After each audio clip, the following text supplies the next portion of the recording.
ce rêve bleu, c'est un nouveau monde en couleur. Ça va? J'ai failli tout casser. Comment ça va? Rigole pas, on est en pleine émission. T'as niqué le micro? Non, je l'ai pas niqué. Non, mais Je l'ai bougé. J'ai pas fait de mal au micro, je vous rassure. Oh là là. Voilà. Bon alors, qu'est-ce qu'on regarde aujourd'hui? Aladdin. Aladdin, à la une, à la deux, Aladdin! Non. Ça, c'est pas possible, ça. Aladdin à la 2. Elle était très bonne cette blague. Non, Allez, Aladdin, on envoie. J'assume pas. Une chance extraordinaire s'offre à toi. Je peux faire de toi un homme riche. Assez riche pour conquérir une princesse. Dis-moi ce que je dois faire. Il y a une caverne aux merveilles. Apporte-moi la lampe. Regarde! Oh, tu m'as regonflé. Je suis ton meilleur ami. Ne ferme pas les yeux et contemple ces merveilles. Je suis monté trop, allé trop loin. Nous vivons ce rêve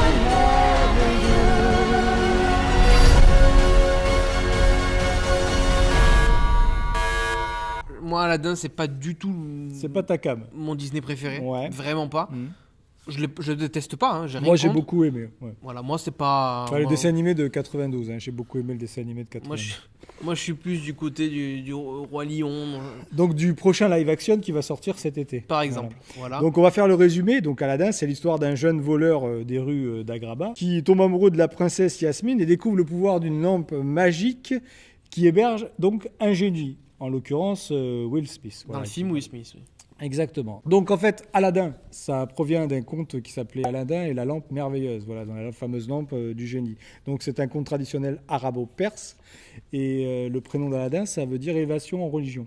Voilà. D'accord. je sais pas. Exactement. Donc c'est un conte qui a été rattaché, si tu veux, au recueil des Mille et une nuits, Ouais. au XVIIIe siècle, comme Sinbad le marin et puis Ali Baba et les 40 voleurs. Voilà. En fait, le conte vient de là et donc après a été récupéré et Bien sûr. transmis, fait dans différents films, dont un célèbre en France qui a connu 2 opus, celui avec Oh non. Kev Adams. Voilà. Non, c'était Donc pas la on peine n'en de parlera pas mentionner. plus. Mais bon, c'est bien de dire quand même qu'on a fait un Aladdin aussi en France, on en a fait même 2. Donc écoutez, moi ce Aladdin, je me pose la question de savoir pourquoi il a été fait. C'est mon avis personnel, après on peut en débattre. Je trouve que c'est un peu, c'est carrément un copier-coller de la version de 92 avec des scènes supplémentaires qui pour moi n'ont pas beaucoup d'intérêt parce qu'elles apportent pas grand-chose à part des scènes de dialogue un peu stériles. Et en même temps, en contrepartie, le film a enlevé des scènes qui étaient intéressantes dans le dessin animé, comme en fait le personnage du vieillard qui était interprété par Jafar et qui arrive à enrouler Aladdin dans la prison. Tous ces passages-là ne sont plus du tout dans le film. Voilà. Donc ça me gêne un peu. Je me retrouve avec un film que je reconnais pas. De plus, je trouve que le rythme n'y est plus. La première version de 92 faisait 1h20. Le rythme était très efficace, ça allait très vite. C'est le problème quand tu rallonges un film. Hein. Voilà. Et là, le problème, c'est que toutes ces scènes qui sont pas utiles, forcément, ça fonctionne pas pour moi. Je l'ai trouvé un peu long sur la fin, moi. Moi, beaucoup de fois, je dis quand est-ce que le film commence, voilà. Donc, il y a beau y avoir un peu tous les éléments qu'on retrouve du dessin animé, Abou, Agrabah. Après, je trouvais que c'était mal amené. Les scènes que tu dis qui ont été enlevées, Oui. moi je pense vraiment qu'ils les ont enlevées parce qu'en film ça aurait peut-être fait trop peur aux enfants. Le Jafar qui se transforme en serpent, ça aurait fait flipper un réaliste du moins. Donc je pense qu'ils les ont enlevés volontairement pour faire un truc un peu plus plat pour les alors enfants. là, c'est encore plus grave ce que tu dis. C'est une erreur. Parce que dans la version du dessin animé, c'est quand même les enfants qui sont aussi allés voir le dessin animé. C'était un dessin animé. Et ils ont... Ouais, mais bon. Quand c'est un dessin animé, tu t'imagines plus Ouais, facilement que peut-être c'est que, faux effectivement. que quand c'est un film. Mais bon, c'était quand même des éléments qui me tenaient bien. Enfin voilà. Je comprends c'est- totalement. Après, j'avoue, voilà, comme j'ai voulu dire au début, j'ai été voir ce film en attendant rien du tout, tu vois. Ah Et ben- au final, j'ai plutôt été agréablement surpris, c'est que j'ai pas passé un mauvais moment, je l'ai trouvé plutôt cool. Je trouve qu'Aladin il fait le taf. Jasmine, bon, elle est un peu insignifiante, mais. Lara Fabian, tu veux dire? Lara Fabian, voilà, elle est un peu insignifiante, mais dans le dessin animé, elle est pas plus intéressante que ça. Et le génie, je l'ai trouvé juste parfait, par contre. Et ben voilà, le truc c'est que le génie, eh ben, il mange tout le monde dans le film. Hein. Et le Tu mets Will Smith aussi. Le film forcément. commence quand Will Smith arrive, c'est-à-dire qu'on a une succession de scènes longuettes juste avant, et dès qu'il disparaît aux 3/4, c'est pareil, le film redevient mou et Aux 3/4, complètement. dans son final, quoi. Mais au début, j'ai pas trouvé parce que tu mets en scène les choses. La scène de course-poursuite dans les rues est vraiment Alors, belle. Ça, la scène de course-poursuite, c'est carrément du Guy Ritchie. Hein. On reconnaît la patte du réalisateur donc, dans Le Roi Arthur, la fameuse scène de free running, qu'on a aussi un petit peu dans Sherlock Holmes. Donc c'est des choses Je les ai pas vus, il faut que je les vois, ces Sherlock Holmes, parce qu'il paraît qu'ils sont super. Et ils sont très très bons. Enfin, ça fait partie des bons points de la carrière pour moi de Guy Ritchie avec Snatch et tous ces films-là. Voilà. Donc effectivement, son auteur, on le retrouve pas beaucoup dedans. Même pour Dumbo, je trouvais personnellement, même si je l'ai adoré, Tim Burton, il avait été un peu bouffé, tu vois. Il a pas pu faire du 100% de Tim Burton. C'est pas du 100% de Tim Burton, mais par contre, sa patte se reconnaît quand même un peu plus que Guy Ritchie dans ça. Complètement. Et lui, il apporte vraiment quelque chose de nouveau. Et Tim Burton, à un moment donné, si t'enlèves la patte Tim Burton, ça sert à rien de prendre Oui, mais Tim le Burton. film, le live action en lui-même, si tu veux, quand tu regardes Dumbo, le dessin animé, certes, c'est la même histoire. Mais comme le dessin animé durait qu'une heure, toute la partie avec les personnages humains, Elle a été rajoutée. Voilà, a été rajoutée et elle est bien faite. C'est vrai, Voilà. avec une belle morale. Il y a quelque chose de travaillé. Donc, Alors que là, sur Aladdin, ça sert à rien. Je suis d'accord. il y a absolument rien de nouveau sous le soleil, comme forcément. Effectivement. Je peux comprendre qu'à la limite, ça puisse ne pas être une mauvaise surprise pour les gens qui sont pas super fans du dessin animé. J'attendais tellement rien de Mais celui-là. moi qui suis fan d'Aladin, parce que j'ai adoré ça, j'ai vu ça avec des enfants d'un centre aéré et j'ai rigolé autant qu'eux quand je devais avoir à peu près une vingtaine d'années. Et je me suis régalé en voyant le dessin animé. C'est longtemps. Eh oui, ça fait. C'était Mathusalem encore, voilà. Alors pourquoi c'est mitigé ? Moi je pense parce qu'il y a des scènes qui ont été rajoutées au forceps. Notamment une qui m'a beaucoup dérangé, c'est la scène avec la Yasmine, la fameuse chanson qui fait parler, Speechless. Donc cette scène, elle a été rajoutée vraiment, mais alors, elle arrive très très mal en fait dans le film. Et moi en fait, ce qui m'a beaucoup énervé, c'est quand la chanteuse se met à faire du Lara Fabian.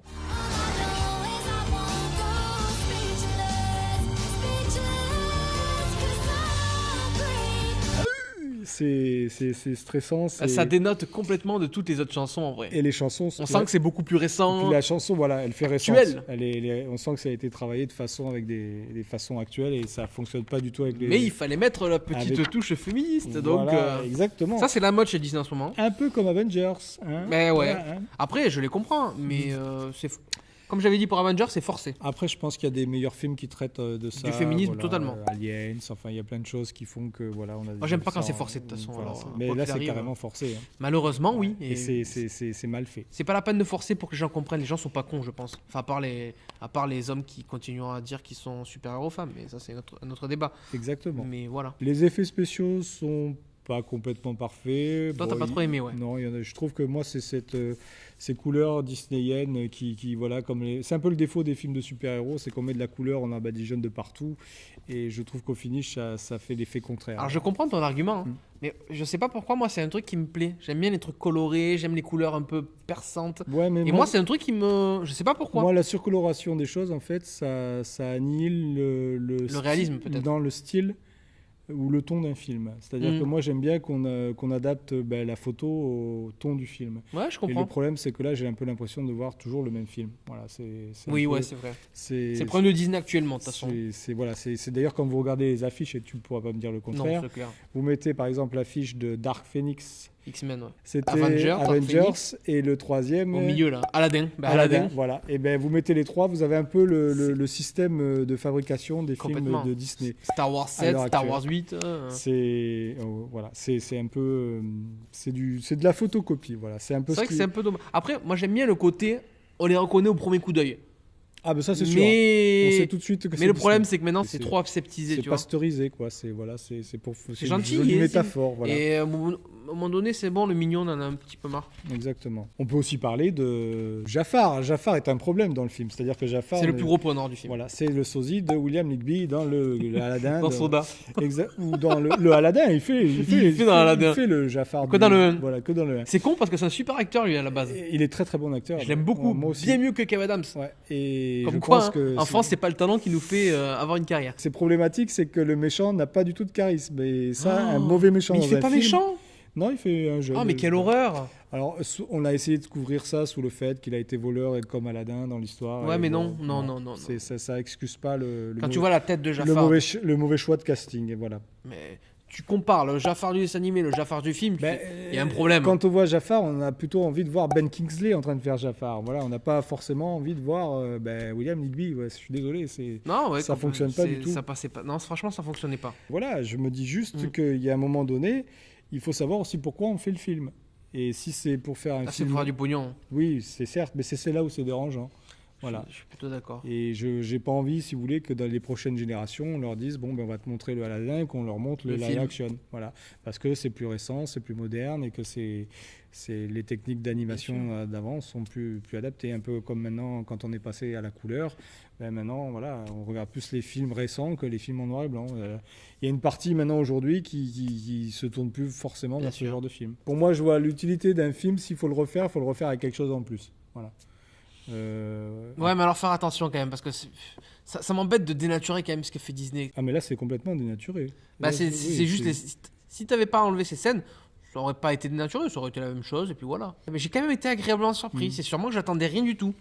C'est que j'ai pas passé un mauvais moment dans ce film. C'est pour ça que, mais oui, mais c'est là où est le piège, c'est qu'en fait, finalement, c'est en utilisant les bonnes choses, ce qui reste du dessin animé, forcément, ça ne peut que plaire. Puis on l'a déjà dit, mais ce génie, il est génial. La force du film, c'est quand même Will Smith. Hein, sans lui, dans le film. Tout le monde l'a critiqué, que ce soit Will Smith, qu'il soit noir, parce que j'ai dit un génie noir, qu'il soit le bleu, qu'il soit mal fait, la CGI sur le bleu. Bon, c'est vrai qu'il est C'est quand même. pas Le oufissime. CGI est moyen sur les périodes où il est bleu dans le Mais film. heureusement qu'il est là, Will Smith. Et oui, il dynamise le film. Il met un coup de Il est boost drôle. en plein milieu du film. Quand il nous met sa musique là dans la grotte, mais alors parfait ce moment. Alors moi, ce que je voulais dire aussi, c'est que on ressent qu'ils ont voulu recréer en fait certains plans iconiques du film, mais ça, par contre, c'est extrêmement mal fait. C'est-à-dire que les cadrages ne sont pas les bons.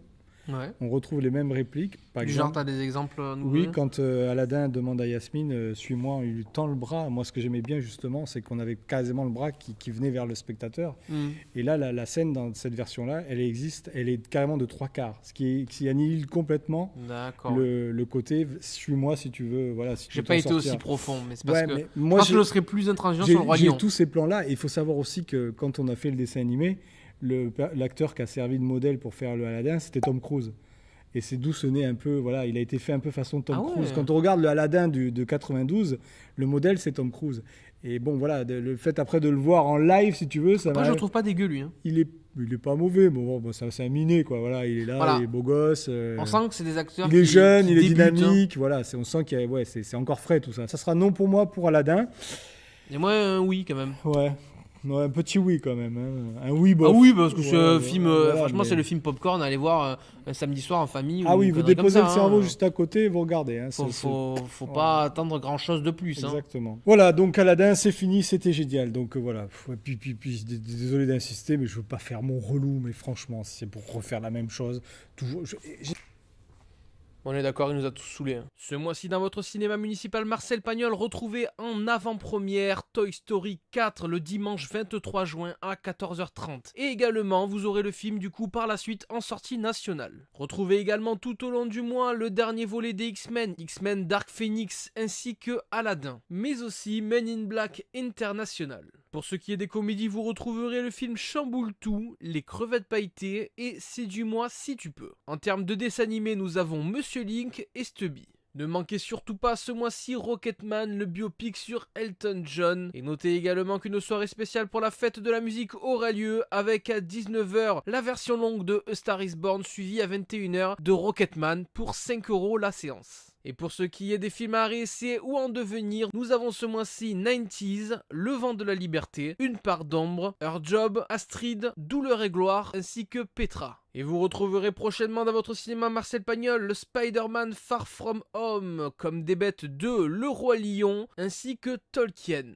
Vous pouvez retrouver le programme du mois à l'accueil de votre cinéma, et nous vous disons à très bientôt au cinéma municipal Marcel Pagnol.